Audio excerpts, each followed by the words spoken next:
Hello everyone, welcome to Saipan tutorial. This is Aditya Kesharwani. और हमने last video में देख लिया था, हमने बात कर ली थी मेसोमेरिक इफेक्ट की कि मेसोमेरिक इफेक्ट होता क्या है। उसका हमने देख लिया था टाइप्स, कितने टाइप्स के होते हैं। दो टाइप्स के होते हैं, प्लस एम और माइनस एम। प्लस एम कौन सा होता है?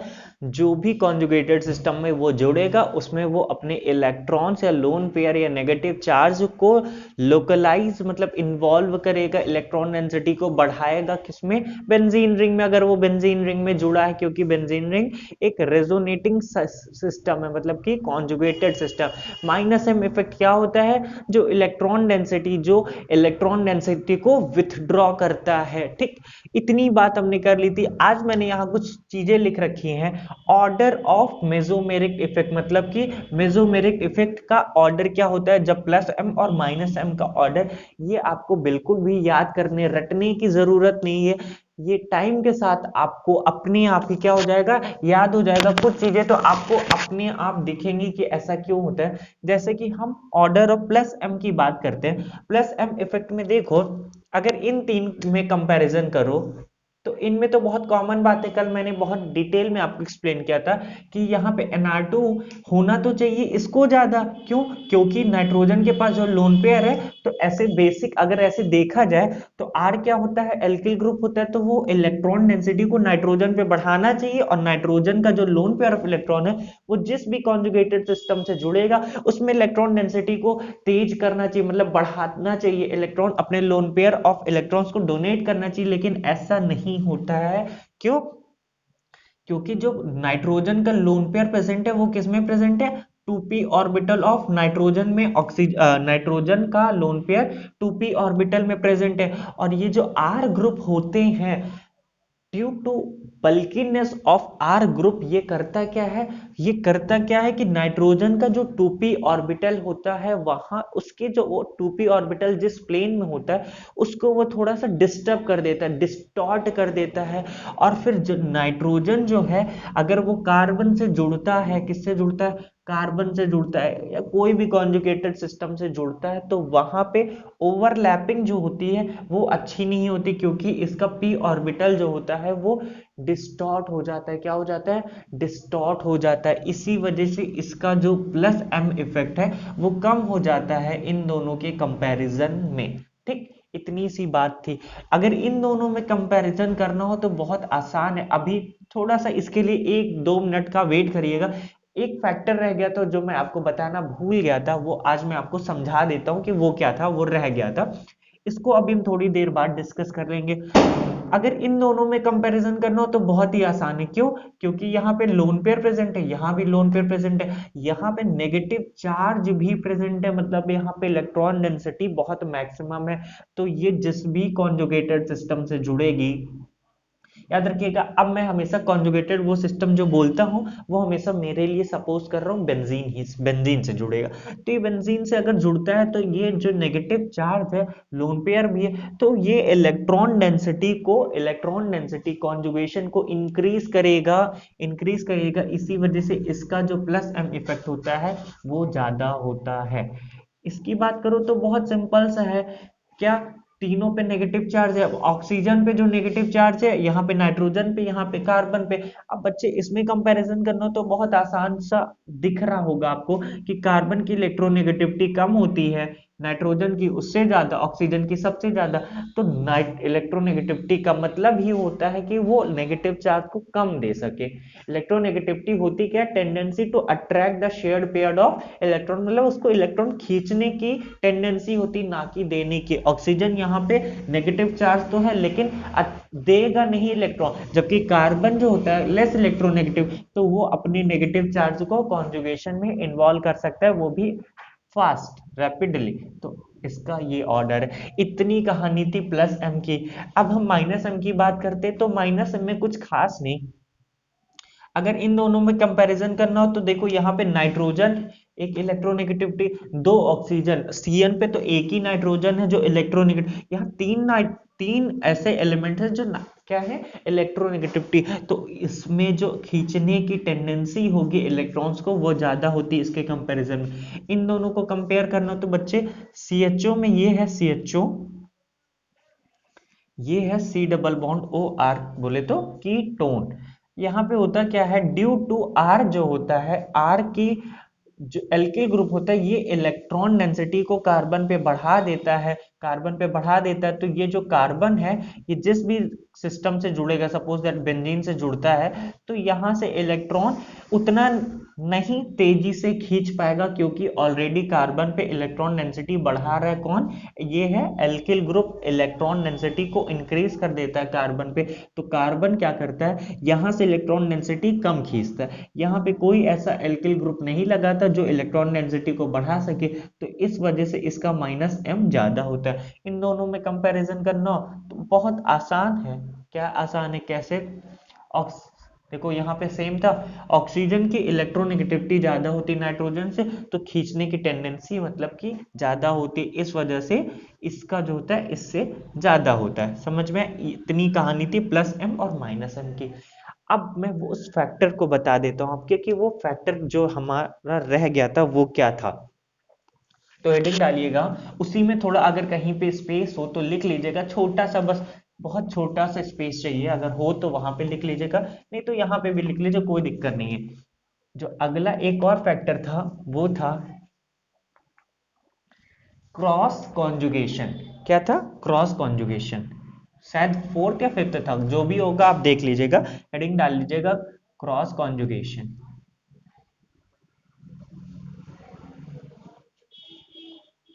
अब ये क्रॉस कॉन्जुगेशन क्या होता है, देखना, अगर मैं आपसे कहता हूं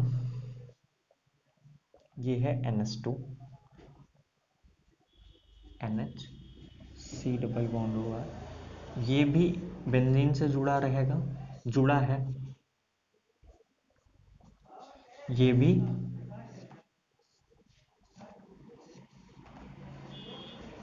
बेंजीन से जुड़ा है। अब इन दोनों में आपको क्या बताना है कि देखो दोनों क्या करेंगे, रेजोनेंस, यहाँ पे भी लोन पेयर है, यहाँ पे भी, तो दोनों प्लस एम तो होंगे। अब कौन ज्यादा होगा ये डिसाइड करेगा, क्रॉस कॉन्जुगेशन फैक्टर डिपेंड करता है। होता क्या बच्चे, यहाँ पे तो सिंपली नाइट्रोजन का लोन पेयर ऐसे जाता है, ये ऐसे, ये यहाँ पे, फिर यहाँ नेगेटिव चार्ज, ये यहाँ पे, फिर ये यहाँ पे नेगेटिव चार्ज, फिर ये यहाँ अटैक करता है, यहाँ पे ये नेगेटिव चार्ज आता है, तो ये तो समझ में आ गया। यहाँ पे होता क्या बच्चे, कहानी क्या थी, लोन पेयर इधर तो जाता है, लेकिन साथ में साथ क्या होता है कि ये जो नाइट्रोजन का लोन पेयर है, अब देखो यहाँ पे भी तो एक कॉन्जुगेशन सिस्टम दिख रहा है, लोन पेयर के बगल में कार्बन, उससे जुड़ा है डबल बॉन्ड। मैंने क्या बताया था, कोई भी एटम है अगर वो डबल बॉन्डेड से जुड़ा है और वो अगल बगल वाले एटम से जुड़ा है, कोई भी एटम मतलब कि ये कार्बन मैंने कहा था, अगर वो किसी डबल बॉन्डेड सिस्टम से जुड़ा है और उसके बगल में जो एलिमेंट है या तो उसके ऊपर पॉजिटिव चार्ज हो या नेगेटिव चार्ज हो या लोन पेयर, तो वो रेजोनेंस में पार्टिसिपेट, तो यहाँ पे भी जो तो रेजोनेंस, यहाँ पे तो डीलोकलाइजेशन में जाता है, साथ में इसका लोन पेयर यहाँ भी तो डीलोकलाइज हो सकता है। अगर यहाँ पे डीलोकलाइज होगा तो बच्चे क्या बनेगा,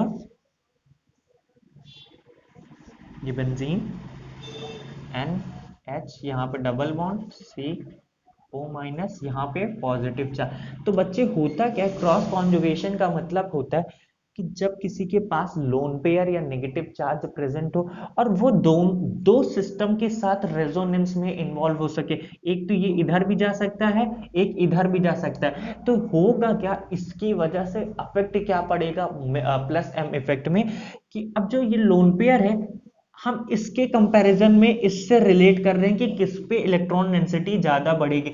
अब नाइट्रोजन के पास दो चांस होगा, एक इधर भी जा सकता है, एक इधर भी जा सकता है, तो ये रेजोनेंस में इधर भी पार्टिसिपेट करेगा, इधर भी, तो यहाँ पे इलेक्ट्रॉन डेंसिटी उतनी अच्छे से नहीं बढ़ा पाएगा। यहाँ पे तो इसके पास और कोई चांस ही नहीं है कि इलेक्ट्रॉन अपने लोन पेयर को कहीं और दे सके, ये पूरा बेंजीन रिंग में ही अपने लोन पेयर को बढ़ा देता है, तो कॉन्जुगेशन को बढ़ाता है। लेकिन यहाँ पे जो नाइट्रोजन था वो due to cross conjugation, cross conjugation मतलब यहाँ एक साइड इधर भी अपने लोन पेयर देता है, एक साइड इधर भी, एक टाइम पे इधर भी देता है और इधर भी, तो इसका जो लोन पेयर था इधर भी डीलोकलाइज्ड है, इधर भी डीलोकलाइज्ड है, तो उतनी इंटेंसिटी से नहीं हो पाएगा, क्योंकि एक टाइम पे तो एक ही जगह वो अपने लोन पेयर ऑफ इलेक्ट्रॉन को देगा। सपोज दैट इधर दे दिया तो ये बना, तो यहाँ पे बेंजीन पे इलेक्ट्रॉन डेंसिटी को तो इंक्रीज नहीं किया, मतलब इंक्रीज नहीं किया, मतलब कॉन्जुगेशन इंक्रीज नहीं हुआ। जबकि यहाँ पे प्रॉपर क्या हो रहा था, कॉन्जुगेशन इंक्रीज हो रहा था, कॉन्जुगेशन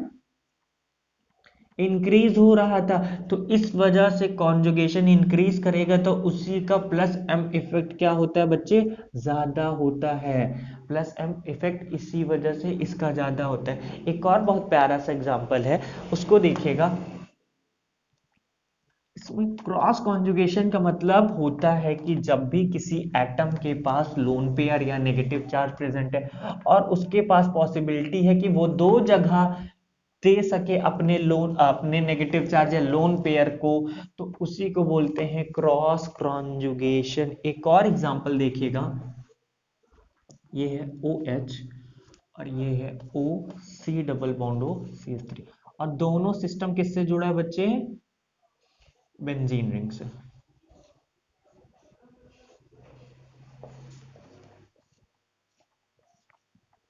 बेंजीन रिंग से जुड़ा।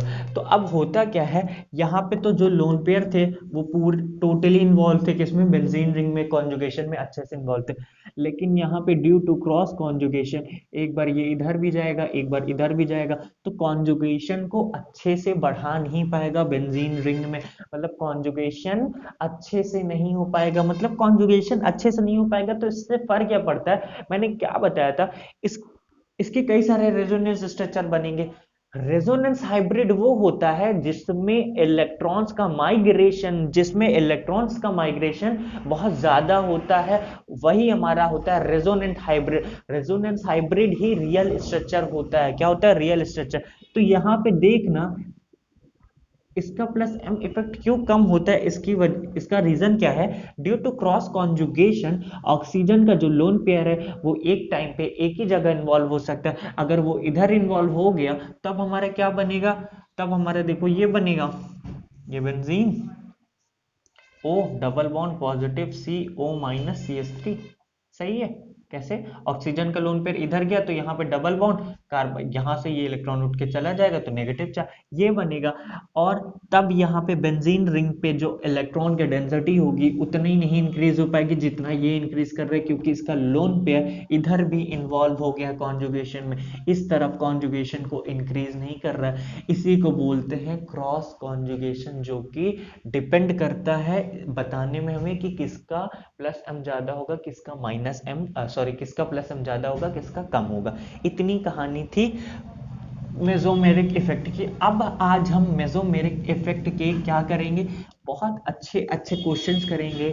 मेसोमेरिक इफेक्ट का कहाँ कितना क्या रोल होता है, याद रखिएगा। मेसोमेरिक इफेक्ट बहुत काम, मेसोमेरिक इफेक्ट आप कह लो, चाहे तो आप कह सकते हो रेजोनेंस कह सकते हो।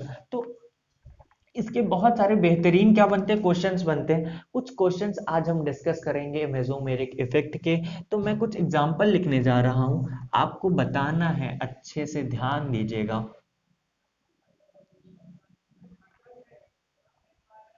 सबसे पहला क्वेश्चन, इन दोनों में ज्यादा बेसिक कौन होगा, इन दोनों में ज्यादा बेसिक कौन होगा। तो देखो, मैंने क्या बताया था, एप्लीकेशन पार्ट मेसोमेरिक, आप किसी चीज को भी पढ़ना का मतलब क्या है, जब तक उसका एप्लीकेशन हमें ना आता हो। तो देखो, मेसोमेरिक इफेक्ट का एक तरीके से ये एप्लीकेशन पार्ट ही है। क्या है, एप्लीकेशन पार्ट ऑफ, आप हेडिंग भी डाल सकते हो, application, application of mesomeric effect, mesomeric, mesomeric effect. ठीक, ये भी है। तो मैं कुछ क्वेश्चंस के थ्रू आपको इसका एप्लीकेशन दिखा रहा हूं। इसमें मैं पूछ क्या रहा हूं आपसे, कौन ज्यादा बेसिक होगा। बेसिक का मतलब क्या होता है, बेसिक का मतलब वो कंपाउंड ज्यादा बेसिक होता है जो लोन पेयर को क्या कर सके, इजीली डोनेट कर सके। बेस वही अच्छा होगा जो अपने लोन पेयर को तेजी से दे पाएगा, तेजी से डोनेट कर पाएगा, उसी को बोलते हैं बेस। देखो, कई सारी बेस की डेफिनेशन होती है, लेकिन ऑर्गेनिक केमिस्ट्री में हम जो पढ़ते हैं वो यही होती है। जब हम केमिकल इक्विलिब्रियम में पढ़ेंगे तो वहां कई सारे साइंटिस्ट थे जिन्होंने अपना अलग अलग डेफिनेशन दी थी बेस की, लेकिन बेसिकली यहाँ पे जो हम पढ़ने जा रहे हैं बेस का वही रोल होता है जो अपने लोन पेयर ऑफ इलेक्ट्रॉन्स को जितना तेज देगा वो उतना अच्छा बेसिक, जो इलेक्ट्रॉन डेंसिटी को जितना अच्छे से बढ़ाएगा वो उतना ज्यादा बेसिक। तो देखना यहाँ पे नाइट्रोजन के पास लोन पेयर था, यहाँ पे भी नाइट्रोजन के पास लोन पेयर था। अब देखना है कि कौन, अगर किसी सिस्टम से ये दोनों ग्रुप कहीं भी जुड़ते हैं या कोई भी मान लो एक इलेक्ट्रोफाइल है, क्या है इलेक्ट्रोफाइल आता है इन दोनों के साथ में, कि एक इन दोनों सिस्टम था, ये ए था ये बी था, इन दोनों के पास इलेक्ट्रोफाइल आके बीच में रख दिया, तो ये लोन पेयर अपना इसको देगा जल्दी कि ये देगा, डिसाइड ये करना है। इससे हमारा क्या डिसाइड होगा, कौन ज्यादा बेसिक है। तो बच्चे यहाँ पे तो सिंपल लोन पेयर प्रेजेंट है, यहाँ पे देखो, यहाँ पे देखो तो हो क्या रहा है, ये नाइट्रोजन का लोन पेयर कॉन्जुगेशन में इन्वॉल्व हो जा रहा है, जिसकी वजह से यहाँ पे लोन पेयर रहता ही नहीं है, मतलब कि एक टाइम पे बहुत कम टाइम के लिए यहाँ पे लोन पेयर रहता है, क्योंकि ड्यू टू ये इन्वॉल्व हो जाता है कॉन्जुगेशन में, तो इसका लोन पेयर बचता ही नहीं है किसको देने के लिए, इलेक्ट्रोफाइल को देने के लिए। मतलब यहाँ पे लोन पेयर क्या था, अवेलेबल ही नहीं था, अवेलेबल ही नहीं थे, तो इस वजह से इसकी जो बेसिक कैरेक्टर होगा वो कम होता है, तो इस वजह से ये मोर बेसिक होता है, मोर बेसिक जो ये होता है वो इससे ज्यादा बेसिक होता है। क्यों, क्योंकि यहाँ पे लोन पेयर प्रेजेंट था, लोन पेयर प्रेजेंट है और वो कॉन्जुगेशन में इन्वॉल्व हो जा रहा था, यहाँ पे लोन पेयर था लेकिन यहाँ पे कोई कॉन्जुगेशन नहीं था, तो ये इलेक्ट्रॉन डेंसिटी को ई प्लस अगर इलेक्ट्रोफाइल कोई भी आता है तो ये तुरंत दे देगा, लेकिन ये नहीं दे पाएगा क्योंकि इसका जो लोन पेयर है वो बिजी है कॉन्जुगेशन के साथ, तो इस वजह से ये लोन पेयर इसको नहीं दे पाएगा। और जो जितना इजिली देता है वो उतना अच्छा बेसिक होता है, ये इजिली दे रहा है इस वजह से ये ज्यादा बेसिक है, ज्यादा बेसिक है। एक और इसमें क्या आपसे क्वेश्चन पूछ सकता है, एक और क्वेश्चन क्या बन सकता है उसको देखिएगा, इन दोनों में आपसे पूछ लेगा बच्चे, जितने भी मैं क्वेश्चंस करा रहा हूं वो सब आया हुआ क्वेश्चन है, कहीं ना कोई कंपटीशन एग्जाम में आया हुआ, चाहे वो जेई हो चाहे नीट हो या चाहे कोई भी सेंट्रल यूनिवर्सिटी के एग्जाम हो। बच्चे अब इन दोनों में पूछ क्या सकता है, इन दोनों का हाइब्रिडाइजेशन स्टेट क्या है, हाइब्रिडाइजेशन स्टेट क्या है, तो आप जरा सोच के बताइएगा कि हाइब्रिडाइजेशन स्टेट क्या है इन दोनों का, और फिर उसके बाद समझना क्या होता है। ठीक, तो आपको क्या बताना है यहाँ पे, इन दोनों का हाइब्रिडाइजेशन, तो हाइब्रिडाइजेशन का फॉर्मूला क्या होता है बच्चे, hybridization equals to sigma bond plus lone pair, यही फॉर्मूला होता है, ये याद करो, मैंने आपको बताया था, मैंने आपको ये अच्छे से ही बताया था। एक और यहाँ पे जोड़ लो, ये ऐसा है, ये है, ये तीन कंपाउंड ले लो। ठीक, हाँ, इन तीनों में आपको बताना है कि इन तीनों में नाइट्रोजन का जो वो है क्या कहते हैं हाइब्रिडाइजेशन है, वो कौन सा हाइब्रिडाइजेशन है। तो हाइब्रिडाइजेशन का फॉर्मूला क्या बताया, तो मैंने सिग्मा बॉन्ड प्लस लोन पे, यहाँ पे देखो नाइट्रोजन दो हाइड्रोजन के साथ अटैच है, सिग्मा बॉन्ड एक कार्बन के साथ एक लोन पे, तो इसका क्या हो जाएगा सम, 3+1, 3+1 इक्वल टू 4, 4 का मतलब sp3, तो ये नाइट्रोजन जो है sp3 है। इसकी बात करो तो दो हाइड्रोजन के साथ बॉन्ड बनाया है, एक इधर कार्बन के साथ बना है, एक लोन पेयर भी प्रेजेंट है, लेकिन बच्चे यहाँ पे हम हाइब्रिडाइजेशन में लोन पेयर इसका नहीं काउंट करेंगे। क्यों, क्योंकि वो अवेलेबल ही नहीं, क्योंकि वो कॉन्जुगेशन में बिजी है, तो यहाँ पे लोन पेयर रहता ही नहीं, तो यहाँ पे लोन पेयर रहेगा नहीं तो इसका लोन पेयर काउंट नहीं होगा, तो 3+0 इस केस के लिए 3+0, तो आया क्या 3, जब सम 3 आता है तो sp2, इस नाइट्रोजन कौन सा हाइब्रिडाइजेशन है sp2। अगर मैं इसकी बात करूं तो इसका नाइट्रोजन का जो लोन पेयर था वो देखो कॉन्जुगेशन में नहीं इन्वॉल्व है, क्योंकि डायरेक्टली यहां से अगर डबल बॉन्ड जुड़ा होता है तब कॉन्जुगेशन में इन्वॉल्व होता है, लेकिन इसी वजह से इसका लोन पेयर कंप्लीटली नाइट्रोजन के पास रहता है, तो इसका हाइब्रिडाइजेशन क्या हो जाएगा, sigma bond plus lone pair होता है, तो इसका लोन पेयर ऑलरेडी लोकलाइज्ड मतलब नाइट्रोजन पे ही है, कहीं कॉन्जुगेशन कॉन्जुगेशन में नहीं इन्वॉल्व हो रहा है तो सिग्मा बॉन्ड 3 बनाया है, एक लोन पेयर, सम आया 4, तो 4 बोले तो sp3। इस तरीके के क्वेश्चंस आपको कंपटीशन में देखने को मिलेंगे। याद रखिएगा कंपटीशन खेल है समझने का, आपकी अंडरस्टैंडिंग, आपकी कनेक्टिविटी चेक करना चाहता है वो कि आपको कितना आता है, ये नहीं देखता, आप कितना एक दूसरे को चीजों से रिलेट करते हो वो देखता है। ठीक, अगला क्वेश्चन देखिएगा। याद रखिएगा जितने भी क्वेश्चंस हैं सब आए हुए हैं तो सब इंपॉर्टेंट है, सब में कोई ना कोई कॉन्सेप्ट छिपा है, सब में ना कोई कॉन्सेप्ट छिपा है।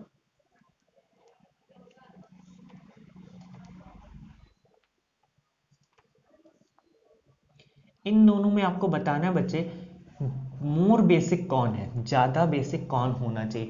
दोनों के पास क्या प्रेजेंट है, lone pair of electron present है। अब आपको बताना है कि दोनों में कौन ज्यादा बेसिक है, कौन ज्यादा बेसिक है, आपको ये बताना है। ठीक, तो देखना है क्या यहाँ पे, यहाँ पे नाइट्रोजन का लोन पेयर किस में इन्वॉल्व है, कॉन्जुगेशन में इन्वॉल्व, यहाँ पे कॉन्जुगेशन में इन्वॉल्व नहीं। बच्चे इसका नाम याद रखना है, बहुत प्यारा कंपाउंड है, जब हम ऑर्गेनिक आगे बढ़ते रहेंगे तो ये सब नाम हमें बहुत काम आएंगे। इसको बोलते हैं पायरोल। पायरोल 5 मेंबर की रिंग होती है नाइट्रोजन से, और नाइट्रोजन किस में इन्वॉल्व होता है, पूरा कंप्लीटली कॉन्जुगेशन में इन्वॉल्व होता है, उसी को बोलते हैं पायरोल। तो ये पायरोल है, यहाँ पे नाइट्रोजन का जो लोन पेयर है वो कॉन्जुगेशन में इन्वॉल्व, यहाँ पे ऐसा कुछ नहीं होता। और जो जितना ज्यादा कॉन्जुगेशन में इन्वॉल्व रहेगा तो वो अपने लोन पेयर को दे नहीं पाएगा तो उसकी बेसिसिटी डिक्रीज हो जाएगी, तो इस वजह से ये ज्यादा बेसिक होता है, ये ज्यादा बेसिक होता है। अगर इन दोनों का हाइब्रिडाइजेशन निकालने के लिए आ गया तो ये देखो, एक बॉन्ड सिग्मा बॉन्ड इधर, एक इधर 2, एक इधर 3 और एक लोन पेयर, तो 3+1 सम 4, 4 बोले तो sp3। इसका देखो तो 1 2 3 सिग्मा बॉन्ड है, लोन पेयर 0 है क्योंकि लोन पेयर कॉन्जुगेशन में हुआ, तो इस वजह से इसका हाइब्रिडाइजेशन स्टेट sp2। इस तरीके के क्वेश्चंस आपको एग्जाम में देखने को मिलेंगे ही मिलेंगे, तो इन सब क्वेश्चन को ध्यान से देखिएगा। देखो कॉन्सेप्ट एक ही है, क्वेश्चन पूछने का तरीका बहुत अलग हो सकता है, क्वेश्चन पूछने का तरीका बहुत अलग हो सकता है।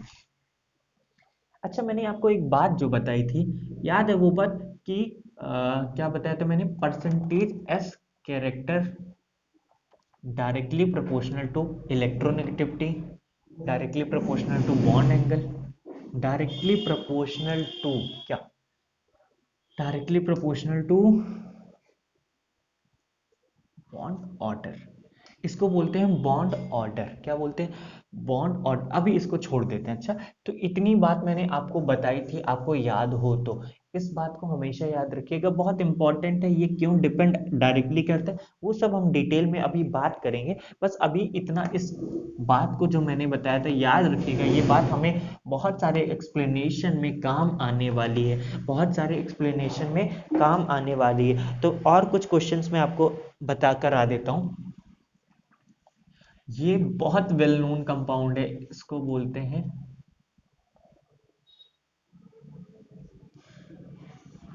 इसका नाम है बच्चे पिरीडीन। क्या नाम है इसका, नाम है पिरीडीन, पिरीडीन बोलते हैं इसको बच्चे। इसका नाम क्या है, पिरीडीन। पिरीडीन बोले तो ऐसा 6 मेंबर की रिंग होती है जिसमें नाइट्रोजन बॉन्ड, नाइट्रोजन की रिंग होती है 6 मेंबर की। इसमें खास बात क्या होती है, ये जो लोन पेयर होता है, अगर याद रखिएगा कभी भी नाइट्रोजन अगर किसी सिस्टम से डबल बॉन्डेड से डायरेक्टली अटैच है तो उसका लोन पेयर जो होता है वो रेजोनेंस में इन्वॉल्व नहीं हो पाता है। इसके पीछे एक रीजन है, जिसका लोन पेयर होता है, जब यहाँ पे नाइट्रोजन जो होगा और ये कार्बन है, इन दोनों में क्या हुआ होगा, पाई बॉन्ड बना है, तो मतलब इन दोनों में पाई बॉन्ड बनने की वजह से इसका जो लोन पेयर होता है वो अपने प्लेन में नहीं रह पाता है। क्यों, क्योंकि यहाँ पे ऑलरेडी यहाँ पे पाई इलेक्ट्रॉन्स है, तो इसका जो नाइट्रोजन का लोन पेयर होता है वो अपने जो भी, और सॉरी, अपने ऑर्बिटल से डिस्टॉर्ट हो जाता है, वो अपने प्लेन में रह ही नहीं पाता, अपने प्लेन में रहेगा ही नहीं, तो उसकी वजह से वो रेजोनेंस में इन्वॉल्व नहीं हो पाता। इस वजह से इसका हाइब्रिडाइजेशन क्या होगा बच्चे, आप बताओ इसका हाइब्रिडाइजेशन क्या होगा। एक बॉन्ड ये बनाया है, एक बॉन्ड ये बनाया है, दो, तीसरा क्या है, लोन पेयर यहाँ पे प्रेजेंट है। याद रखिएगा एक पाई बॉन्ड में एक ही कोवैलेंट बॉन्ड होता है, तो hybridization 2 sigma bond plus 1 lone pair 3। तो ये जो नाइट्रोजन है ये कौन से स्टेट में है, sp2 स्टेट में है। इसका हाइब्रिडाइजेशन ही आपसे सिंपल कॉम्पिटिशन में आएगा कि what is the hybridization state of nitrogen in pyridine. आपको सीधा क्या पूछेगा, पेरिडीन में आपको क्या बताना है कि उसका हाइब्रिडाइजेशन क्या है। तो सिंपल क्वेश्चन यही बनते हैं, ठीक। और क्या हो सकता है, एक और क्वेश्चन आप अगर बनाना चाहो तो देखो,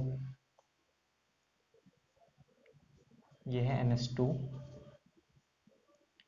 CH2 NH2।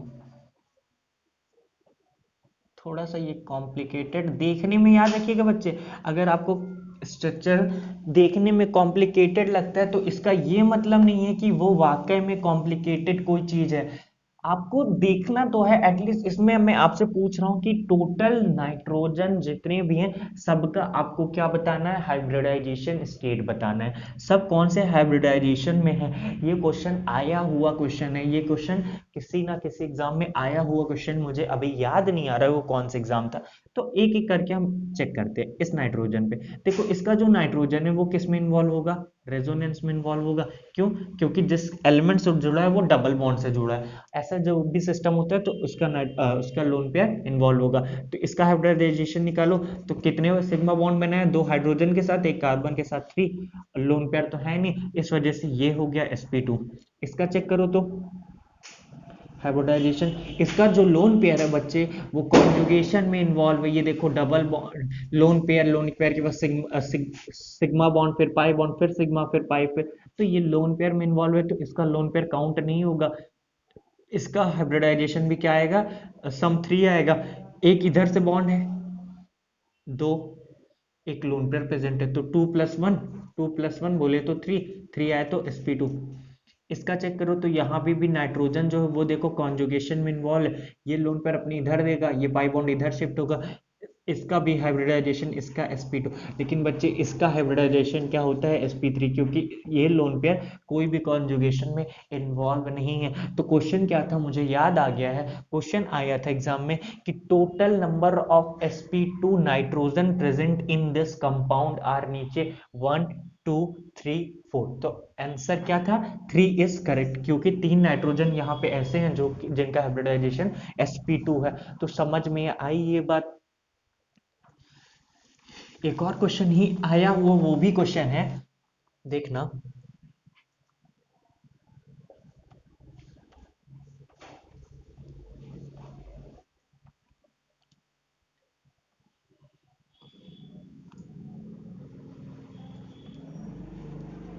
हाँ, ये क्वेश्चन था। इस ये नाइट्रोजन को मैं बोल रहा हूं ए है, ये नाइट्रोजन बी है।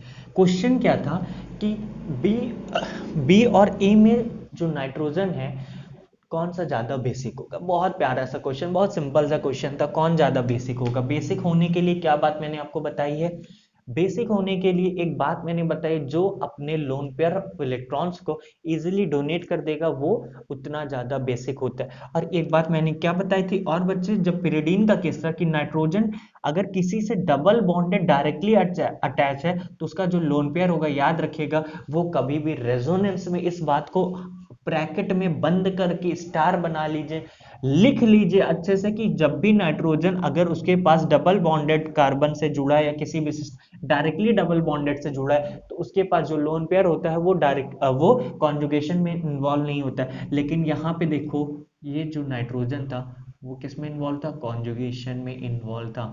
तो एक बात समझ में आएगी कि इसका जो नाइट्रोजन था ए वाले का, वो लोन पेयर लोकलाइज्ड नहीं था, वो डीलोकलाइज्ड था, मतलब वो मूव कर रहा था। और इलेक्ट्रोफाइल, जब भी कोई इलेक्ट्रोफाइल आएगा वो चाहेगा कि इलेक्ट्रॉन डेंसिटी उसको मिले। तो एक इसके पास लोन पेयर था, एक इसके पास, लेकिन इसका लोन पेयर ऑलरेडी कॉन्जुगेशन में इन्वॉल्व था, ये लोन पेयर फ्री था, मतलब कि ये कहीं इन्वॉल्व नहीं था। तो ये अपने लोन पेयर को इजिली डोनेट कर सकता है, और जो जितना अच्छा डोनेट करेगा वो उतना अच्छा बेस होता है, वो उतना अच्छा बेस होता है। तो समझ में आई ये बात आपको, बहुत ही प्यारा क्वेश्चन आया हुआ था, ठीक। इतनी ये एक बात हो गई। और देख लेते हैं हम।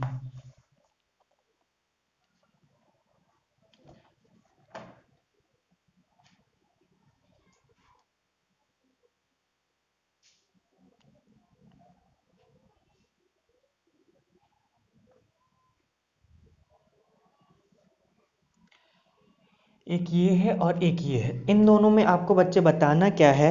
इन दोनों में मैं आपको क्वेश्चन ही दिखा देता हूँ कि क्वेश्चन है क्या एक्चुअल में। हाँ, तो मैं आपको क्वेश्चन दिखा देता हूँ एक्चुअल में क्वेश्चन क्या था। ये ऐसे है,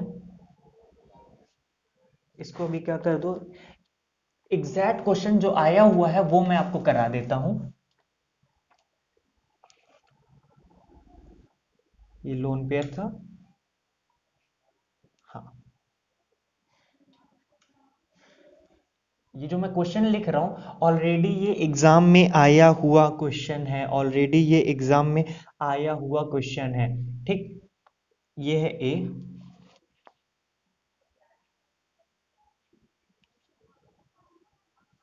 ये है बी,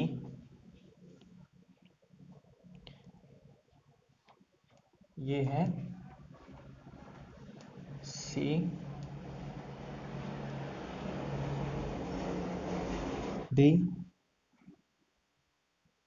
बच्चे शायद ज़्यादा टाइम वेस्ट हो रहा है, मुझे ऑलरेडी क्वेश्चन को लिख लेना चाहिए था। कोई बात नहीं, नेक्स्ट टाइम से मैं ध्यान दूंगा इस बात को। आप भी क्वेश्चन लिखते रहिए, आपको मैं पूछने जा रहा हूँ। इन सब में आपको बताना है इन सब का हाइब्रिडाइजेशन स्टेट। सारे ऑक्सीजन का क्या बताना है, हाइब्रिडाइजेशन स्टेट। ऑक्सीजन पे पॉजिटिव चार्ज हो गया है। इन सब में आपको बताना है बच्चे, हाइब्रिडाइजेशन स्टेट बताना है आपको।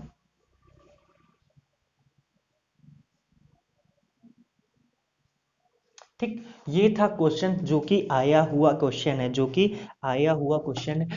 बहुत इंपॉर्टेंट क्वेश्चन है, याद रखिएगा ये। इन सब में आपको क्या बताना है, इन सब में ऑक्सीजन का हाइब्रिडाइजेशन।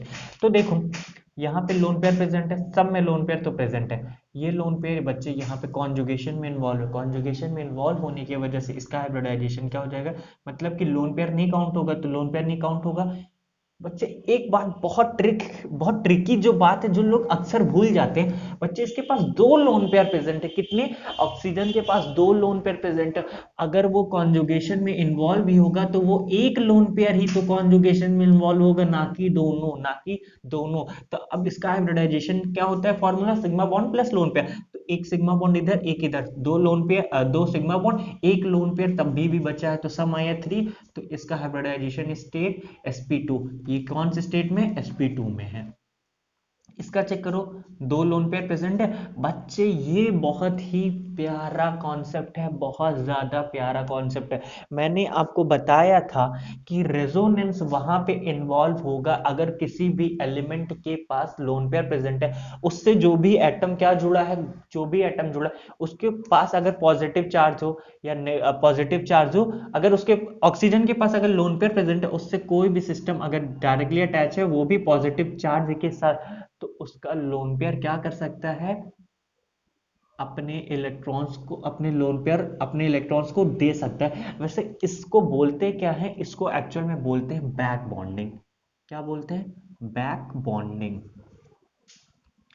बैक बॉन्डिंग क्या होती है वो हम पढ़ लेंगे डिटेल में, किसमें, केमिकल बॉन्डिंग में। अभी बस इतना, ये कंडीशन मैंने आपको बताई थी रेजोनेंस में, तो वो उस कंडीशन पे थी। अभी बस इतना याद रखिएगा, इस फिनोमेना को बोलते हैं बैक बॉन्डिंग। बैक बॉन्डिंग के बारे में अभी हम डिटेल नहीं जाएंगे, अभी बस हमें उतने से काम चलाने जितने से हमारा हो जाए। तो ये लोन पेयर अपने इलेक्ट्रॉन्स को यहाँ दे सकता है, तो मतलब कि इसका जो लोन पेयर, एक लोन पेयर, बच्चे कितने लोन पेयर, एक ही लोन पेयर यहाँ पे इलेक्ट्रॉन डेंसिटी देंगे, तो इसका हाइब्रिडाइजेशन भी क्या हो जाएगा, sp2 हो जाएगा।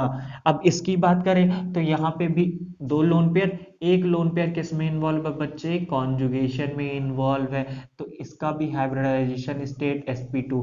इसका लोन पेयर देखो, इसका लोन पेयर डायरेक्टली कार्बन से, यहाँ कोई डबल बॉन्ड नहीं, डायरेक्टली मतलब कॉन्जुगेशन में ये नहीं होगा। क्यों, क्योंकि लोन कॉन्जुगेशन में होने के लोन पेयर के बगल वाला कार्बन से यहाँ से अगर डायरेक्टली डबल बॉन्ड अटैच होता, तब वो कॉन्जुगेशन में होता। कैसे, ये लोन पेयर सिग्मा बॉन्ड, फिर यहाँ पे अगर पाई बॉन्ड होता तब वहां कॉन्जुगेशन पे, लेकिन यहाँ सिग्मा बॉन्ड फिर सिग्मा बॉन्ड, तो कॉन्जुगेशन नहीं। तो इट मीन इस टाइम इस यहाँ पे क्या था, दोनों लोन पेयर फ्री थे, दोनों लोन पेयर फ्री थे मतलब कि कॉन्जुगेशन में नहीं थे, तो इस वजह से इसका हाइब्रिडाइजेशन दो सिग्मा बॉन्ड था, दो लोन पेयर, तो 2 + 2 बोले तो 4, 4 बोले तो sp3, इस वजह से इसका हाइब्रिडाइजेशन स्टेट sp3 था। इसका चेक करो, बहुत इंपॉर्टेंट, स्टार लगा लेना, ये क्वेश्चन आया हुआ है। क्या है, सब जितने भी मैंने लिखा सब आए हुए क्वेश्चन हैं।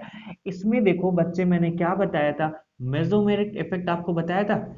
जब लोन पेयर प्रेजेंट होता है तो दो कंडीशंस होती है, किसकी, प्लस एम की, या तो वो इलेक्ट्रॉन्स को डोनेट करता है, ठीक, जब कॉन्जुगेशन दिखता है, या तो अगर किसी के पास जरूरत है, पॉजिटिव चार्ज होता है तो डायरेक्टली दे देता है, लेकिन बच्चे यहाँ पे बोरॉन जो है, इसका p ऑर्बिटल मैंने बताया था एम्प्टी होता है, खाली होता है, तो इसके p ऑर्बिटल में जगह थी इलेक्ट्रॉन लेने की, बोरॉन चाहता था कि उसका ऑर्बिटल फिल हो जाए, तो वो अगर उसको कहीं से मौका मिलेगा तो वो अपने इलेक्ट्रॉन्स को कहीं से अपने ऑर्बिटल्स पे इलेक्ट्रॉन्स को फिल कराना चाहेगा, तो ऑक्सीजन के पास लोन पेयर था और ये डायरेक्टली अटैच था, तो इस वजह से ये लोन पेयर अपना बोरॉन को दे देता है, किसको दे देता है, बोरॉन के 2p ऑर्बिटल में, जो कि खाली था। क्यों, बोरॉन का atomic number 5, 1s2 2s2 2p1, 2p1p हमें पता है 6 इलेक्ट्रॉन्स टोटल फिल होते हैं, और फिल कितने हैं, एक ही इलेक्ट्रॉन, 5 इलेक्ट्रॉन खाली था, तो p और बोरॉन जो था चाहता था कि मेरे p ऑर्बिटल में क्या भर जाए, इलेक्ट्रॉन भर जाए, उसकी वजह से ये लोन पेयर बोरॉन जो था उस लोन पेयर को ले लेता है, लोन पेयर ले लेगा, तो इसका एक लोन पेयर किसमें इन्वॉल्व हो गया है, कॉन्जुगेशन में, एक तरीके से हम कह सकते हैं कॉन्जुगेशन में इन्वॉल्व हो गया। कॉन्जुगेशन सही वर्ड नहीं होगा, इसको बोलते क्या है, बैक बॉन्डिंग बोलते हैं। क्या फिनोमेना क्या है, बैक बॉन्डिंग। तो बैक बॉन्डिंग का असली मतलब क्या होता है, मैं आपको थोड़ा सा बता देता हूं। जब भी अगर कोई भी एलिमेंट है, सपोज ऑक्सीजन या नाइट्रोजन, अगर उससे बगल वाला कोई भी एलिमेंट डायरेक्टली अटैच है लेकिन उसके ऊपर कोई चार्ज नहीं, सपोज दैट चार्ज भी है तो भी चलेगा, पॉजिटिव चार्ज है, तो लोन पेयर नाइट्रोजन के क्या कर सकता है, दे सकता है, तो इस फेनोमेना को बोलते हैं कॉन्जुगेशन। तो होता है double bond single, double single, double single, जब ये अल्टरनेट चलता है उसको हम बोलते हैं कॉन्जुगेशन। इसको क्या बोलते हैं, जब भी कोई एटम एक ऐसे एटम से अटैच है जिसके पास पॉजिटिव चार्ज है या तो उसके ऑर्बिटल्स में इलेक्ट्रॉन्स की कमी है, तब जब ये लोन पेयर ऑफ इलेक्ट्रॉन उस एटम को दे देते हैं, उसको बोलते हैं बैक बॉन्डिंग।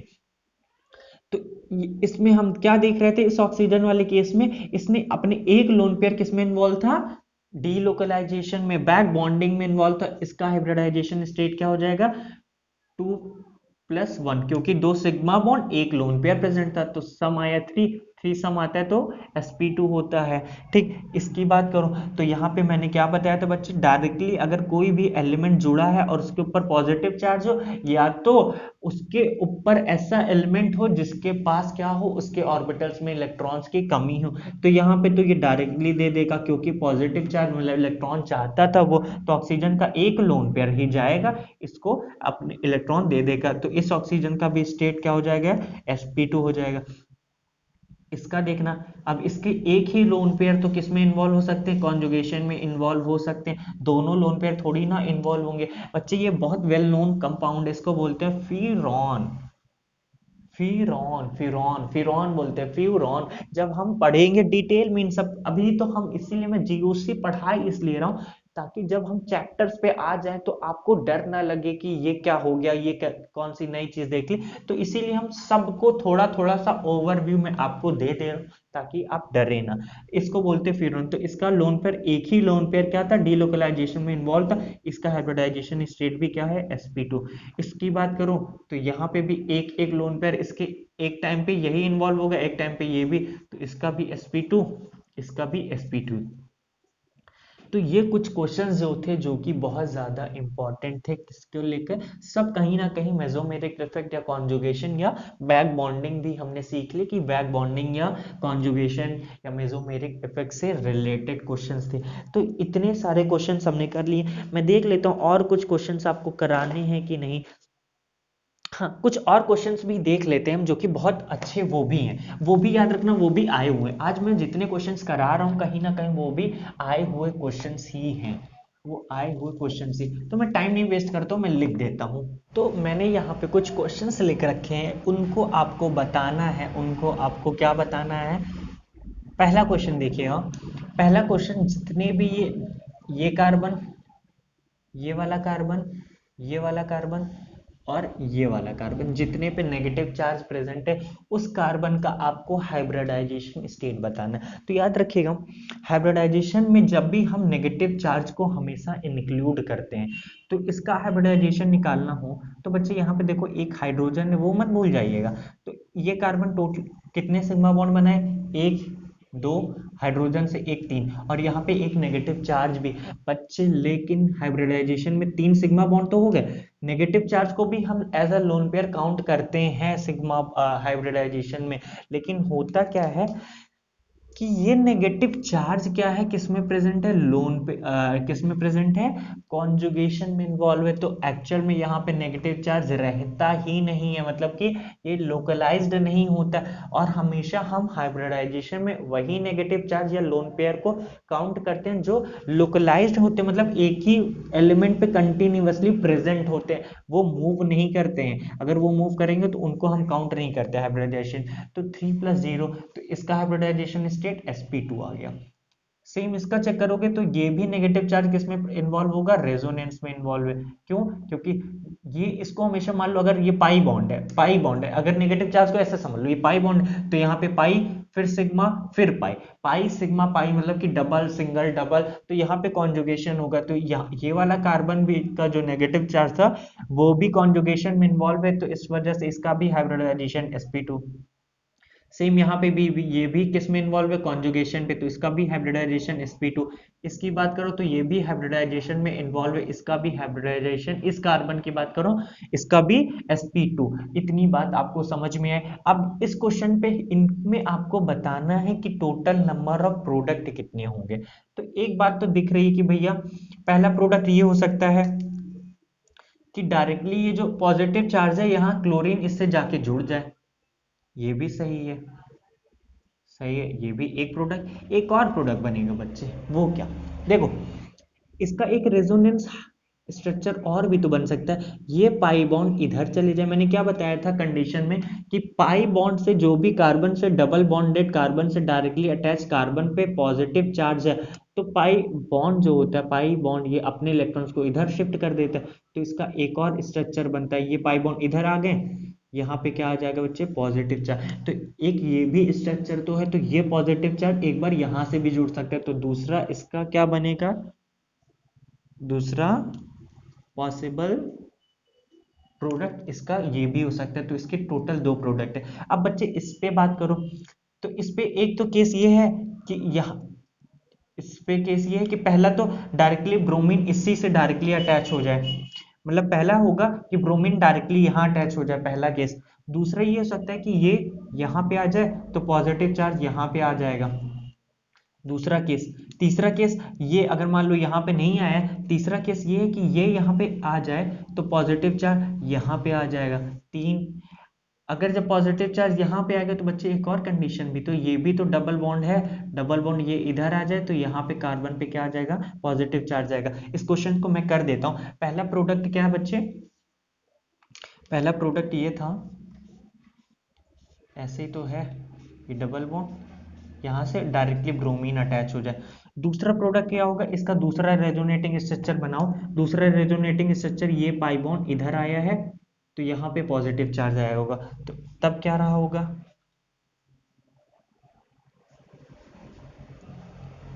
पॉजिटिव चार्ज, ये डबल बॉन्ड ये इधर आया था, ठीक। तब ब्रोमीन का डायरेक्टली यहाँ पे जुड़ जाएगा, तो दूसरा प्रोडक्ट ये भी तो है,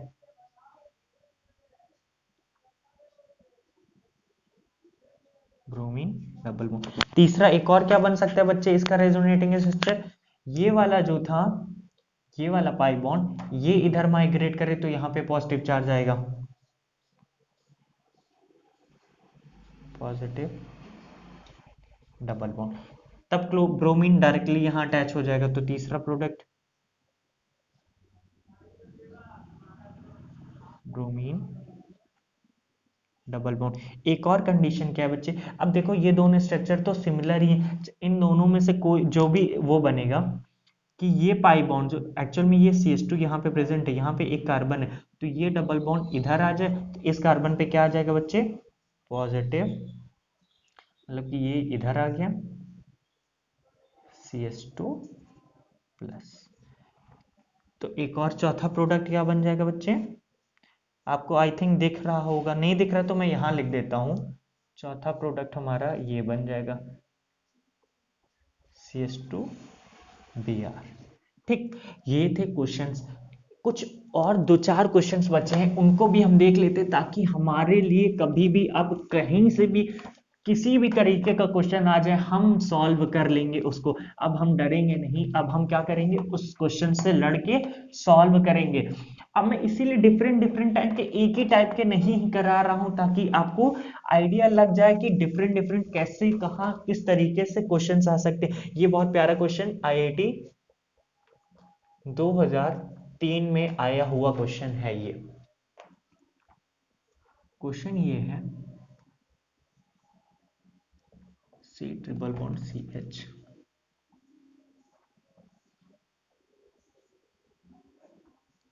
C triple bond CH double bond CH2, ये A है, ये B, ये भी A B। मतलब आपको बताना है, क्वेश्चन क्या था कि ये जो ये और ये कार्बन में और इन तीनों कार्बन में ये जो प्रेजेंट है ये दोनों कार्बन, इन तीनों में आपको बताना है ऑर्डर ऑफ बॉन्ड लेंथ, कि किसमें बॉन्ड लेंथ ज्यादा होगी। क्या होगी, बॉन्ड लेंथ किसमें ज्यादा होगी, इन दोनों कार्बन की बॉन्ड लेंथ ज्यादा होगी कि इन दोनों कार्बन की, इन दोनों की। तो याद रखिएगा जब भी ऐसा क्वेश्चन आ जाए तो बॉन्ड लेंथ अगर आपको पूछ रहा है कि बॉन्ड लेंथ किसकी ज्यादा होगी, तो उससे पहले आप उसका बॉन्ड ऑर्डर कैलकुलेट कर लो। बॉन्ड ऑर्डर बच्चे कुछ नहीं होता है, बॉन्ड ऑर्डर निकालना है तो किन दोनों के बीच में पूछ रहा है, इन दोनों के बीच में, तो इन दोनों में टोटल नंबर ऑफ बॉन्ड कितने हैं, टोटल नंबर ऑफ बॉन्ड कितने हैं, तो 3 बॉन्ड है, तो इसका बॉन्ड ऑर्डर क्या हो जाएगा, 3 हो जाएगा। इसका देखो तो कार्बन किससे है, डबल बॉन्डेड से अटैच है, डबल बॉन्डेड से, तो इसका बॉन्ड ऑर्डर 2 हो जाएगा।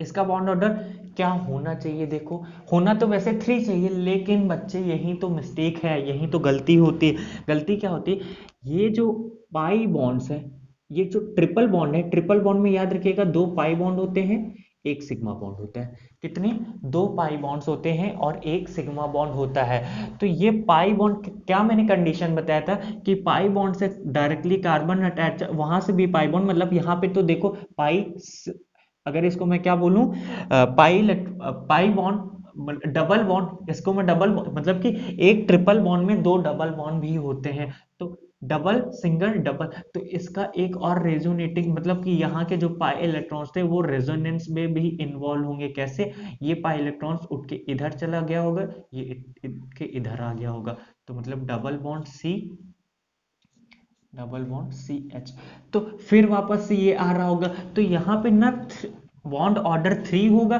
3 तब होता जब टोटली ये पाई इलेक्ट्रॉन्स लोकलाइज्ड होते, और यहाँ बॉन्ड ऑर्डर 2 तब होगा जब ये दोनों बॉन्ड क्या हो, दोनों बॉन्ड, दोनों ये जो डबल बॉन्ड है लोकलाइज्ड हो, मतलब कि इतने में ही रुका हो। लेकिन रेजोनेंस क्या होता है, ये दोनों स्ट्रक्चर आपस में तुरंत इंटरचेंज होते रहते हैं, ना प्रॉपर ट्रिपल बॉन्ड है ना प्रॉपर डबल बॉन्ड है, तो है क्या, इन दोनों के बीच में इसका बॉन्ड ऑर्डर लाई करता है। बॉन्ड ऑर्डर इसका क्या होता है बच्चे, 2.5, मतलब कि ना डबल बॉन्ड प्योर होता है ना ट्रिपल बॉन्ड प्योर होता है, उन दोनों के हमेशा मिड में। और याद रखिएगा bond order is inversely proportional to bond length, मतलब इस बात को डिब्बे में बंद कर लीजिएगा, स्टार जितने स्टार लगाना हो लगा लीजिए, यहाँ पे जितने स्टार लगाने हो लगा लीजिए, जितना ज्यादा बॉन्ड ऑर्डर उसकी बॉन्ड लेंथ उतनी छोटी। तो ये कंपाउंड था P, ये था Q, ये था R, तो पी क्यू आर में आपको बताना था कि किसमें बॉन्ड लेंथ जो होगी वो ज्यादा होगी। तो बॉन्ड ऑर्डर इसका ज्यादा है, तो पी का ज्यादा है, तो इसकी बॉन्ड लेंथ क्या होगी, सबसे कम होगी। सबसे कम बॉन्ड ऑर्डर इसका था, तो आर वाले में बॉन्ड लेंथ जो थी वो सबसे ज्यादा थी, फिर क्यू फिर पी में। तो इस तरीके के क्वेश्चंस भी आपको एग्जाम में देखने को मिलेंगे कि बॉन्ड ऑर्डर से रिलेटेड या बॉन्ड लेंथ से रिलेटेड, तो इस तरीके के क्वेश्चंस को भी आपको हैंडल करना पड़ेगा। एक लास्ट क्वेश्चन है, बस वो करते हैं, उसके बाद जितने भी चीजें थी मैंने सब आपको बता दी है, बस एक लास्ट क्वेश्चन वो भी करके देख लेते हैं, ठीक है।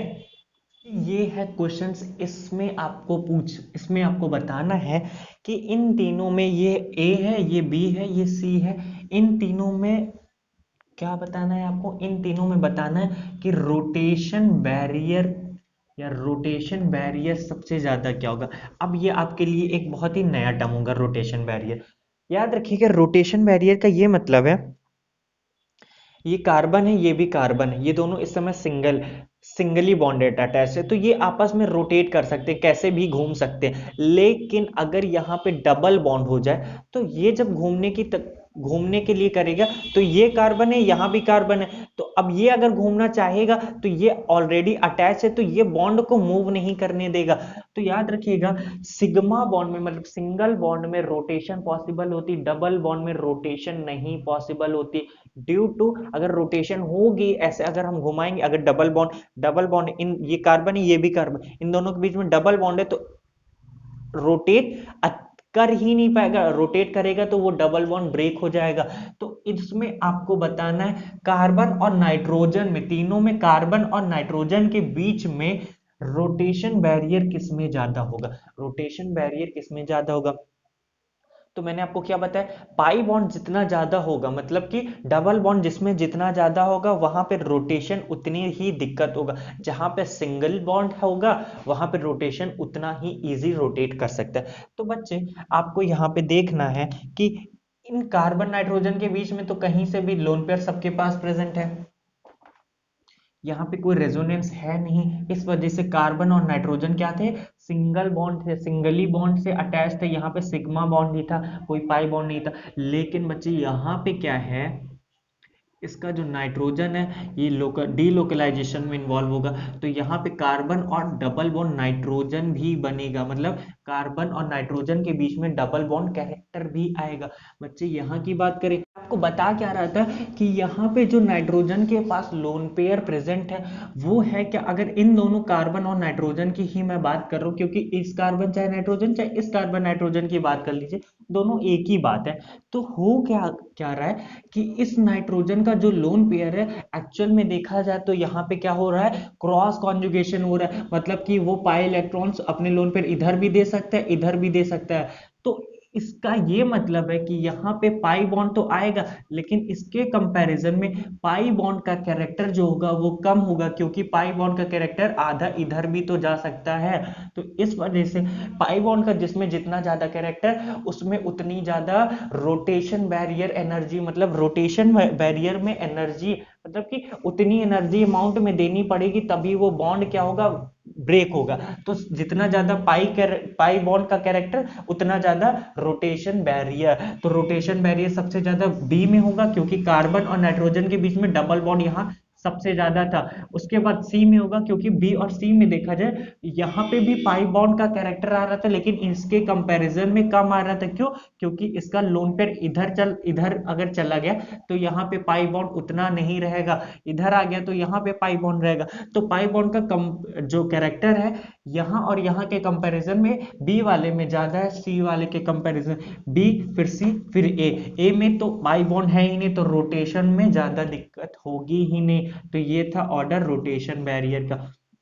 तो बच्चे जितने टाइप के क्वेश्चन बन सकते हैं रेजोनेंस से रिलेटेड और मेसोमेरिक इफेक्ट से रिलेटेड, बस एक कॉन्सेप्ट अभी छूट, कॉन्सेप्ट नहीं, एक तरीके का क्वेश्चन छूट रहा है कि रेजोनेंस स्ट्रक्चर जो भी बनते हैं उनमें हम स्टेबिलिटी चेक करेंगे, उसको कैसे चेक करेंगे वो हम नेक्स्ट वीडियो में देखेंगे। तो आज के लिए इतना ही करते हैं, जितने भी क्वेश्चन बन सकते थे टाइप्स के मैंने सब करा दिए हैं, बस आपको अब प्रैक्टिस करनी और कोई सी भी बुक उठा के। तो आज के लिए इतना ही करते हैं, थैंक यू सो मच।